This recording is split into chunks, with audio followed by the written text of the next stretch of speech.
नमस्कार दोस्तों, इजराइल ने आज सुबह और कल देर रात को हमास के ऊपर एक बहुत बड़ा अटैक कंडक्ट किया और ये अटैक जो है इसको माना जा रहा है कि ये एक तरीके का रिटेलिएटरी अटैक है जो इजराइल ने अभी किया है। और इसमें कहा जा रहा है कि 35 लोग की इसमें जान चली गई है। अब देखो ये खास बात क्या है इस पूरे अटैक की। देखो ये लड़ाई तो पिछले कई महीनों से चल रही है। अभी रिसेंटली क्या हुआ है आपको पता है कि हमास ने इजराइल के ऊपर बहुत बड़ा अटैक किया था और हमास ने तेल अवीव के ऊपर ये अटैक किया था। जब तेल अवीव के सारे अलार्म बजने लग गए थे, लोग वहां पर भगदड़ सी मच गई थी और वहां पर बताया गया इजराइल के फोर्सेस द्वारा कि वहां पर हमास ने जो है रॉकेट अटैक किया था, अपना जो बेस्ट रॉकेट्स थे उनके थ्रू अटैक किया था। लेकिन वहां पर कोई कैजुअलिटी नहीं हुई और कोई कैजुअलिटी इजराइल ने रिपोर्ट भी नहीं करी है। हालांकि हमास ने क्लेम किया कि हमारा अटैक काफी सक्सेसफुल रहा, इसमें आईडीएफ के कम से कम 100 से भी ज्यादा जवान जो है वो मारे गए हैं और ये हमास की जीत है। हमास ने ऐसा पूरा एक पूरा वीडियो लॉन्च करके इस पूरे अटैक की एक तो जिम्मेदारी ली, उसके ऊपर से ये कहा कि हम पूरी तरीके से इजराइल को खत्म कर देंगे। नाउ इंपॉर्टेंट बात इस पूरे अटैक की ये है कि ये सारी चीजें, ये जो मेजर एस्केलेशन आया है जब हमास ने अटैक किया फिर इजराइल ने रिटेलिएट किया, ये कब आया है? ये अटैक एक्चुअली में तब हुआ है जब ईरान के प्रेसिडेंट इब्राहिम रईसी की डेथ फ्यूनरल में आपको पता है कि वहां के जो सुप्रीम लीडर थे अयतुल्ला खोमेनी ने रिक्वेस्ट किया था हमास से, हिजबुल्लाह, जो उन्होंने पूरा एक अपना एक्सिस ऑफ रेजिस्टेंस बनाया है, उन सबके लीडर्स जो है, पॉलिटिकल विंग के लीडर्स जो है, सबको उन्होंने बुलाया हुआ था। जैसे हिजबुल्लाह के चीफ वहां पहुंचा हुआ था, हमास का चीफ वहां पर पहुंचा हुआ था, ठीक है, हुदीस का चीफ वहां पर पहुंचा हुआ था, सबसे उन्होंने बात करी थी और ऑन कैमरा रिकॉर्ड किया था। मैंने ये वीडियो भी आपको बनाया होगा, शायद आपको याद भी होगी। ऑन कैमरा उन्होंने ये बात कही थी कि भाई हमें किसी भी तरीके से इजराइल को एलिमिनेट करना है, ज़ायनिस्ट पावर्स को पूरी तरीके से एलिमिनेट करना है। उसका मतलब था उस चीज से उनका मतलब था कि इजराइल को एलिमिनेट करना है, क्योंकि हमारी एग्जिस्टेंस के ऊपर अगर सबसे बड़ा जो सबसे मुश्किल चीज़ जो है हमारे एग्जिस्टेंस के लिए वो इजराइल ही है। तो इजराइल को निस्तो नाबूद करना है, पैलेस्टीनियन स्टेट को बनाना है वहाँ पर, और इसके लिए हमें जो कुछ भी करना पड़े हम करेंगे। और हमास चीफ ने उनको आश्वासन दिया था कि जो इब्राहिम रईसी की डेथ हुई है, बिकॉज इन लोग का ऐसा मानना है, अब इंटरनल पॉलिटिक्स जो कुछ भी हो, बहुत हद तक वो नेचुरल एक्सीडेंट भी हो सकता है इब्राहिम रईसी की डेथ, लेकिन उन सारी चीज़ों को देन अगेन उन सारी चीज़ों को साइड करके ये लोग ऐसा मानते हैं कि जो इब्राहिम रईसी की डेथ हुई है ईरान के प्रेसिडेंट की, वो इजराइल ने की है। और तमाम इसमें दंत कथाएं आती हैं कि इजराइल ने लेजर का यूज करके अटैक कर दिया, इजराइल की इंटेलिजेंस ने बताया था और उन्होंने हेलीकॉप्टर में कुछ गड़बड़ कर दी, मतलब तमाम ऐसी दंत कथाएं चल रही हैं। हालांकि हमारे पास ऐसे कोई फैक्ट्स नहीं है जिसमें इजराइल को डायरेक्टली लिंक किया जा सके इब्राहिम रईसी की डेथ से। हमारे पास जो फैक्ट्स हैं वो साफ ये बताते हैं कि या तो उनकी डेथ नेचुरल सर्कमस्टेंसेस में हुई है, क्योंकि वो एरिया वैसे भी काफ़ी हिली रीजन है, वहाँ पर एक्चुअल हमेशा ऐसे एक्सीडेंट्स होते रहते हैं, और या फिर हो सकता है कि उनकी डेथ जो है वो इंटरनल पॉलिटिक्स की वजह से भी हो सकती है। तो ये दोनों सबसे प्रमुख कारण थे। मैंने पूरा एक वीडियो आपको बना करके इसके बारे में बताया था। लेकिन अब ईरान के सुप्रीम लीडर का, वहाँ के लोगों का ऐसा मानना है कि इजराइल इसमें इन्वॉल्व है और इसीलिए वो चाहते हैं कि इजराइल पूरी तरीके से एलिमिनेट हो जाए। तो सुप्रीम लीडर ने हमास से रिक्वेस्ट किया और हमास ने जबरदस्त रॉकेट से अटैक कर दिया तेल अवीव के ऊपर में। हालांकि इजराइल का कहना है कि इसमें हमारी कोई कैजुअलिटी नहीं हुई। अब इजराइल ने वापस से रिटेलिएटरी एयर स्ट्राइक किया है और ये पूरा एयर स्ट्राइक कहाँ पर, राफा के अंदर में किया गया है। और इजराइल का कहना है कि इसमें जो है हमने एकदम बिल्कुल प्रिसाइज इंफॉर्मेशन के बेसिस पर ये पूरा अटैक किया हुआ है। अब देखो इजराइल के लिए ना बहुत इंपॉर्टेंट है, उन्होंने कहा है कि भाई हमने बिल्कुल हमारी जो प्रिसाइज इंटेलिजेंस थी, जहां पे हमें पता था कि कहां कहां उनके हाइडआउट्स हैं, कहां कहां ये हमास के लड़ाके छिपे हुए हैं, वहीं पर हमने अटैक किया हुआ है। हालांकि हमास का क्लेम बिल्कुल अलग है। हमास ऐसा कहता है कि इसमें 35 सिविलियंस की डेथ हो गई है। जो ये 35 सिविलियन नंबर आया है वो हमास के साइड से आया है कि 35 सिविलियंस की इसमें डेथ हो चुकी है, और मैं आगे आपको बताऊंगा कि क्या पॉसिबिलिटीज है डेथ किसकी हुई होगी। और इजराइल का कहना है कि नहीं, ये जो 35 लोग मरे हैं या 35 से ज़्यादा भी हो सकते हैं, ये एक्चुअल में हमास के हाइडआउट्स में, हमास के फाइटर्स छुपे हुए थे हाइडआउट्स के अंदर, वहां पे हमने ये सारा अटैक किया हुआ है। अब देखो इजराइल के ऊपर ना अभी है जबरदस्त प्रेशर, पूरी इंटरनेशनल कम्युनिटी का जबरदस्त प्रेशर, इजराइल पूरी यूरोपियन कम्युनिटी का जबरदस्त प्रेशर आ गया इजराइल के ऊपर कि वो किसी भी तरीके की अगर एक भी सिविलियन कैजुअलिटी होती है तो इजराइल को सपोर्ट करना बंद कर देगा। यूएस भी बंद कर देगा, फ्रांस भी बंद कर देगा, हर कंट्री बंद कर देगा इजराइल को सपोर्ट करना। क्यों बंद करेगा? क्योंकि इतना ज़्यादा रिपोर्ट हो चुकी है सिविलियंस की डेथ, और ये गलत भी है। देखिए, पैलेस्टीनियन सिविलियंस का इस पूरे मामले से कोई लेना देना नहीं है। यहाँ पर लड़ाई सिर्फ हमास और इजराइल की है, और हमास इज ऑलमोस्ट एंडिंग, उसका एंड बहुत करीब आ चुका है और उनको ये बात पता है।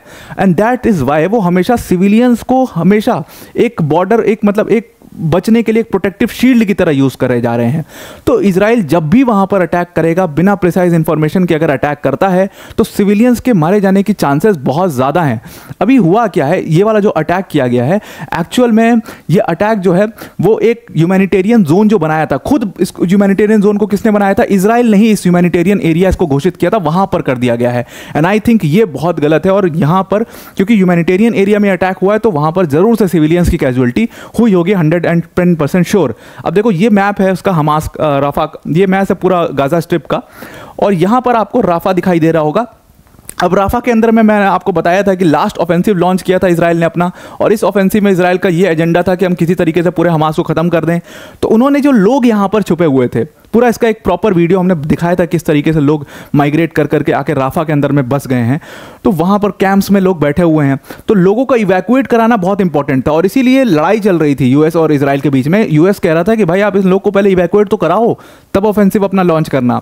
हालांकि इजराइल ने क्या किया, इजराइल ने कहा कि कोई इशू नहीं है, हम यहीं पर ह्यूमैनिटेरियन एरियाज बना देंगे और लोगों को उस ह्यूमैनिटेरियन एरिया में शिफ्ट कर देंगे, और जब हम अटैक करेंगे तो हम ह्यूमैनिटेरियन जोन में अटैक नहीं करेंगे, हम उन हाइडआउट्स के ऊपर अटैक करेंगे जहां पर हमारी इंफॉर्मेशन होगी और वो ह्यूमैनिटेरियन जोन के बाहर होंगे। अब हुआ क्या था कि जो रेड शेडेड पोर्शन आप देख रहे हो, ये इवैक्यूएशन जोन था पहले, और इसी को ह्यूमैनिटेरियन जोन घोषित कर दिया गया था। इस एरिया को ह्यूमैनिटेरियन जोन घोषित किया था, और एक ये खान यूनुस, ये गाजा, ये देर एल बाला, इस पूरे एरिया को ह्यूमैनिटेरियन जोन घोषित किया गया था। बहुत बड़ी मात्रा में इस रेड शेडेड पोर्शन में लोग आकर के रह रहे थे, और अचानक से कल संडे को यानी कि एक बहुत बड़ी एयर स्ट्राइक की गई, और वो यहीं पर ह्यूमैनिटेरियन जोन पर की गई। तो मानना यह है एक्सपर्ट्स का, और जो न्यूज़पेपर मीडिया जो वहाँ पर रिपोर्ट कर रहा है उनका मानना यही है कि यहाँ पर अटैक हुआ है, 35 लोग जो मरे हैं वो मोस्ट प्रोबेबल चांसेस ये हैं कि वो सिविलियंस ही हो सकते हैं, वो पैलेस्टीनियन सिविलियंस हो सकते हैं जिनकी डेथ हुई है। हो सकता है पॉसिबिलिटी ये भी है कि उसमें हमास के एक आध फाइटर भी हों, लेकिन मोस्ट चांसेस ये हैं कि यहाँ पर जो अटैक हुआ उसमें सिविलियंस की ही डेथ हुई होगी। अब ये बात ना बहुत ज़्यादा एस्केलेट होने वाली है। See now this whole complete thing is looking, बहुत एस्केलेशन हो रहा है इस पूरी चीज़ का, और एक तरफ हमास अटैक किया जा रहा है, दूसरी तरफ इजराइल अटैक किया जा रहा है। तो जो ये चांस था ना कि बीच में जो कोशिश कर रही थी कतर, इजिप्ट जैसी कंट्रीज़ की, हम किसी तरीके से दोनों से बात करके हम मामले को सुलझा देते हैं, वो चीज़ अब एकदम पूरा रूल आउट कर दो आप, अब वो होने वाला नहीं है। इजिप्ट वैसे भी बैकआउट कर चुका है, कतर बैकआउट कर चुका है, और एक्चुअल में अगर आप इंटरनली देखोगे ना तो यूएस, इजराइल, ये दोनों ही नहीं चाहते कि हम किसी भी तरीके से कोई भी सीज फायर पे साइन करें या सीज फायर अग्रीमेंट पे साइन करें। और खास तौर से यूएस को अगर आप रूल आउट कर दो, यूएस चाहता भी होगा शायद, लेकिन इजराइल के खुद के प्राइम मिनिस्टर जो है बेंजामिन नेतन्याहू, वो तो बिल्कुल भी नहीं चाहते कि हम किसी भी तरीके के सीज फायर अग्रीमेंट पर साइन करें। तो यहाँ पर आप देख रहे हो ये एस्केलेशन उनके लिए एक सक्सेस स्टोरी है, और हमास जो है वो पूरी तरीके से ख़त्म होने वाला है। इसीलिए आप देखोगे हमास की लीडरशिप अब ऑलरेडी पूरे इस एरिया से मूव आउट हो चुकी है। वो गाजा स्ट्रिप में है ही नहीं, वो इसमें है ही नहीं, वेस्ट बैंक में है ही नहीं, वो इन एरियाज़ में बिल्कुल भी नहीं है। वो यहाँ से मूव कर चुके हैं। कतर में उनका हेडक्वार्टर है, कतर में वो लार्जली बेस्ड हैं, और ये कंप्लीट इंटेलिजेंस भी इजराइल की है कि ये लोग सब कतर में बैठे हुए हैं। यहाँ पे जितने लोग हैं, कुछ उनके जो ग्राउंड फाइटर्स हैं वो यहाँ पर हैं, और उसके अलावा जो लोग हैं, जो पैलेस्टीनियन सिविलियंस हैं जिनकी कोई गलती नहीं है, वो यहाँ पर फंसे हुए हैं। तो आई होप आपको ये पूरा आर्टिकल समझ में आ गया होगा। एक मेजर एस्केलेशन इस पूरे मामले में हो चुका है। बार बार आपको इसकी अपडेट्स मिलती रहेंगी कि कितने लोग मारे गए, कौन किसने किस पर अटैक किया। तो ये चीज़ अब दोबारा से एक बार फिर से सीरीज में शुरू हो चुकी है। अब वीडियो को एंड करने से पहले एक छोटी सी अनाउंसमेंट है अनअकैडमी टीम की तरफ से। दैट अनअकैडमी टीम ने ना यूपीएससी सीएससी 2023 में 300 से भी ज़्यादा सिलेक्शंस दिए थे, जिसमें हमारे all India rank 1 Aditya Srivastava sir भी हमारे ऑनलाइन प्लेटफॉर्म के लर्नर थे। अब ये जो हमारी सक्सेस है ना, इसको हम अकेले सेलिब्रेट नहीं करना चाहते, बल्कि अपनी अनअकैडमी की ऑडियंस के साथ मिल करके सेलिब्रेट करना चाहते हैं। और इसीलिए जो यूपीएससी सीएससी की प्रिपरेशन में आपके 1 लाख 1.5 लाख रुपए तक लग जाते थे, उस यूपीएससी सीएससी की प्रिपरेशन में हमने बिगेस्ट एवर प्राइस ड्रॉप किया है। और हमारा जो यूपीएससी सीएससी का कोर्स है उसकी प्राइस फीस है ओनली 29,999। अब इस फीस में आपको एक एक चीज़ मिलेगी, prelims, mains, interview, complete preparation करवाई जाएगी with India's top educators like Mrinal sir, Prateek sir, Sudarshan sir, Siddharth sir, सब इस पूरे बैचेस में होंगे। सीसैट का एक अलग से बैच है, डेडिकेटेड सीसैट पे हम मेहनत करते हैं, मधुकर सर का बैच है। तो इस सारे बैचेस की लिंक हमने डिस्क्रिप्शन में दे दी है। सिंपली जहाँ पर यूज़ कोड का ऑप्शन आएगा, आप APYT10 वहाँ पर यूज़ करना, एंड आपको ये डिस्काउंटेड प्राइस शो होने लगेगा। तो आई होप आपको ये पूरा आर्टिकल समझ में आ गया होगा, ये मेजर जो एस्केलेशन हुआ है वो समझ में आ गया होगा। आज के लिए इतना ही। Thank you and have a nice day.